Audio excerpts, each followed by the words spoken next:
இருளை வெளிச்சமாக்குகிற இயேசுவின் இனிதான நாமத்தினால் உங்களை வாழ்த்துகிறேன். இந்த நாள் நம்முடைய ஆவிக்குரிய சிந்தனைக்காக சங்கீதம் 18:28 நான் வாசிக்கிறேன். தேவரீர் என் விளக்கை ஏற்றுவீர், என் தேவனாகிய கர்த்தரின் இருளை வெளிச்சமாக்குவார். சங்கீதக்காரனாகிய தாவீது சொல்கிறார், கர்த்தரின் இருளை வெளிச்சமாக்குவார். அநேக நேரத்துல நம்முடைய வாழ்க்கையில எல்லாம் இருளாக மாறிவிடுகிறது. எதிர்பாராத அதிர்ச்சியான செய்திகளை கேட்கும் பொழுது, எதிர்பாராத காரியங்கள் நம்முடைய வாழ்க்கையில நடக்கும் பொழுது நம்ம சோர்ந்து போய் விடுகிறோம். எல்லாமே குழப்பமாக, எல்லாமே இருளாக, கலக்கமாக என்ன செய்வதென்று தவித்து விடுகிறோம். தாவீதுடைய வாழ்க்கையில எவ்வளவோ போராட்டங்கள் நிறைந்த வாழ்க்கைதான். என்ன செய்வது, அடுத்து எங்கு போவது, பல விதத்திலே சிறு வயதிலிருந்தே போராட்டங்கள். அரண்மனை வாழ்க்கைக்கு வந்து ராஜாவாக ஆளுகை செய்யும் பொழுதும் ஏராளமான பிரச்சனைகள். ஆனால் எல்லா சூழ்நிலையிலும் இருள் வரும்பொழுதெல்லாம் தேவன் அந்த இருளை வெளிச்சமாக மாற்றினார். மரண கட்டுகள் வந்த போதெல்லாம் அதிலிருந்து விடுவித்தார், ஜீவனை கொடுத்தார். அதான் 23ஆம் சங்கீதத்திலும் தைரியமாக எழுதுகிறான், நான் மரண இருளின் பள்ளத்தாக்கிலே நடந்தாலும் பொல்லாப்பை குறித்து நான் பயப்படவே மாட்டேன். காரணம் என்ன தெரியுமா? தேவரீர் என்னோடு கூட இருக்கிறார், அவருடைய கோலும் தடியும் என்னை தேற்றுகிறது என்று சொல்லி தைரியமாக அனுபவமா எழுதுகிறார். நம்முடைய வாழ்க்கையில் அநேக நேரம் இருள் வரும் பொழுது சோர்ந்து விடுகிறோம். அநேக நேரம் ஏன் இந்த இருள், ஏன் என்று சொல்லி இருளுக்கு பின்பாக நிச்சயமாகவே ஒரு வெளிச்சம் இருக்கும். இரவென்று ஒன்று வந்தால் அடுத்து காலையிலே சூரியன் உதிக்கக்கூடிய ஒரு காலை நேரத்தை கர்த்தர் வைத்திருக்கிறாரே. ஆனால் கர்த்தர் நிச்சயமாகவே இன்னைக்கு இருளின் பாதையிலே, நெருக்கத்தின் பாதையிலே, ஒருவேளை எல்லாமே கைவிடப்பட்டு போன நிலைமையில இருந்தாலும் நிச்சயமாக அந்த சூழ்நிலை கர்த்தர் மாற்ற வல்லவராக இருக்கிறார். அதே இருளின் பாதை உங்களுக்கு வெளிச்சமாக மாறும், அற்புதமாக மாறும்.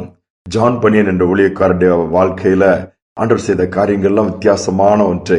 அவர் ஆண்டவரை குறித்த, அவருடைய அன்பை குறித்த அநேக இடங்களில பிரசங்கம் பண்ணக்கூடிய ஒரு வல்லமையாய் தேவன் பயன்படுத்தப்பட்ட ஒரு பாத்திரம். அப்பொழுது இயேசு குறித்து பிரசங்கிக்க கூடாதுன்னு சொல்லி அவரை கைது செய்கிறார்கள்.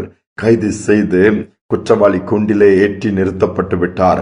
அப்பொழுது நீதிபதி ஒரு கேள்வி கேட்கிறார், நீ பிரசங்கிப்பதை நிறுத்திவிட்டால் உன்னை நாங்கள் விடுதலையாக்கி விடுகிறோம், உனக்கு ஒரு வாய்ப்பு கொடுக்கப்படுகிறது சொல்லும்போது இந்த அருமையான ஊழியக்காரர் சொன்னாராம், பயப்படாமல் தைரியமாக, நான் பிரசங்கிப்பதை எப்படி நிறுத்த முடியும்?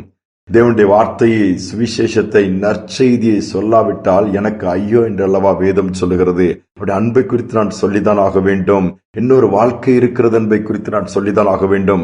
கல்வாரி சிலுவையிலே மனுக்குலத்திற்காக, ஏதோ குறிப்பிட்ட ஒரு கூட்டத்திற்காக, குறிப்பிட்ட ஒரு இனத்திற்காக இயேசு மரிக்கவில்லை. மனுக்குலத்திற்காக, எல்லா ஜனங்களுக்காக ரத்தத்தை சிந்தி மரித்திருக்கிறார் என்று சொல்லி அதை நான் அந்த சத்தியத்தை சொல்ல வேண்டும் என்று சொல்லி பேசுகிறார். என்னால் சும்மா உடனே அவருக்கு சிறை தண்டனை கொடுக்கப்பட்டு விடுகிறது. சிறை தண்டனை இருட்டான அறையிலே போராடுகிறார். நெருக்கமான ஒரு சூழ்நிலை தான். பல முறை ஜெபிக்கிறார், அதிலிருந்து ஆண்டவரே என்னை விடுவிக்க மாட்டீரா என்று சொல்லி கேட்கும்போது அந்த ஜெபங்களுக்கு பதிலே வரவில்லை. மாறாக ஆண்டவர் அந்த சிறைச்சாலையை, அந்த பகுதியை, அந்த இடத்தையே பரலோகமாய் மாற்ற ஆரம்பித்து விட்டார். பரலோகம் அங்கு இறங்கி வந்தது போல ஒரு உணர்வு, அநேக காரியங்களை ஆண்டவர் வெளிப்படுத்த ஆரம்பித்தார். ஒரு மனிதனுடைய பாதை, உலகத்துல எப்படிப்பட்ட பாதைகள்லாம் அவன் கடந்து போகிறான், எப்படிப்பட்ட பாதைகள்ல தடுமாடுகிறான் சொல்லி, மோட்சத்துக்கு போகக்கூடிய பாதை எப்படி இருக்கும் என்ன என்பதெல்லாம் குறித்து அந்த சிறைச்சாலையில் இருக்கும் போதே எழுதி எழுதி ஒரு நாள் வந்தது விடுதலையானார். அதை ஒரு புத்தகமாய் பிரிண்ட் பண்ணி அதை விநியோகித்தார். இந்த வேதத்திற்கு அடுத்தபடியாக உலகத்திலே அதிகமாய் பயன்படுத்துகிற அல்லது விற்பனையாகிற ஒரு புத்தகம் என்று சொன்னால் அவருடைய ஜான் பனியனுடைய புத்தகம். அந்த புத்தகத்தின் பேர் தான் மோட்ச பிரயாணம். அதை படிக்கும் பொழுதே வித்தியாசமாக, ஆச்சரியமாக இருக்கும். யோசித்து பாருங்கள், அந்த சிறையிருப்பு, சிறைச்சாலை என்கிற இருள் ஒரு நாள் அத்தனை சூழ்நிலையை மாற்றக்கூடிய அளவுக்கு வெளிச்சத்தை கொண்டு வந்தது.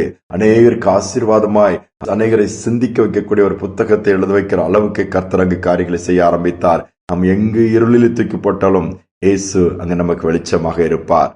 அப்படிப்பட்ட ஆண்டவரை பெற்றிருக்கிறோம். கண்களை மூடி ஜெபிப்போமா. எங்கள் அன்பின் பரலோக தகப்பனை, இந்த புதிய நாளின் காலை நேரத்தில் சமூகத்தில் வந்திருக்கிறோம்ப்பா.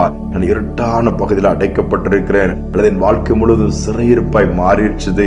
எப்பக்கம் திரும்பினாலும் இருள் என்னை மூடிக்கொண்டிருக்கிறது, பயம் என்னை தொட்டி கொண்டிருக்கிறது, எதை செஞ்சாலும் எனக்கு நஷ்டம் என்று சொல்லி பல விதத்துல இருளிலும், புலம்பலிலும், கண்ணீரிலும், வேதனையிலும் கடந்து போகிற பிள்ளைகளுக்கு அதிகமாப்பா நம்பிக்கை. அந்த பிள்ளைகளுக்கு ஒரு நம்பிக்கை கொடுங்க.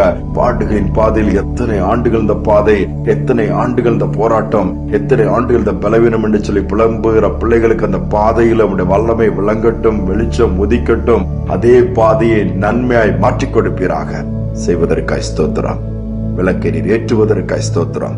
இருளை வெளிச்சமாக்குவதற்காய் ஸ்தோத்திரம். துதியை நமக்கு செலுத்துகிறேன். இயேசுவின் நாமத்தில் வேண்டிக் கொள்கிற நல்ல பிதாவே, ஆமேன், ஆமேன். ஆண்டவர் நம்முடைய இருளை வெளிச்சமாக்குவார். அந்த வெளிச்சம் அநேகருக்கு வெளிச்சத்தை கொடுக்கும். இந்த சிந்தனையோடு இந்த நாளை தொடருவோம். மீண்டுமாய் நாளை தினம் சந்திப்போம்.